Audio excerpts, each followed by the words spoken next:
ওই যে ওখানে মাইকে লটারি হয়, ওই যে ওখানে বিয়ের গায়ে হলুদে গান বাজনা বাজে, ওই যে বাবা তার মেয়েকে নিজে নাচের স্টেজে উঠাই দিয়ে নাচ, নিজের মোবাইলে ভিডিও ধারণ করে নিজের বন্ধু বান্ধবকে বলে দেখ দেখ তোর ভাতিজি কেমন নাচে।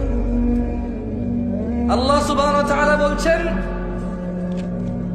লাস্তা আলাইহিম বিমুসাইতির, আপনি এদের কর্ম নিয়ন্ত্রক নন, তবে আপনি জেনে নেন ও মুস্তাফা, আপনি জেনে নেন ইল্লা মান তাওয়াল্লা ওয়া কাফার, যে আপনার থেকে মুখ ফিরিয়ে নেবে, যে আপনার অনুসরণের অস্বীকৃতি করবে, ফায়ুআযিবুহুল্লাহ আল আযাব আল আকবার, তিনি সুবহানাহু ওয়া তাআলা তাকে কঠোর দণ্ডে দণ্ডিত করবেন।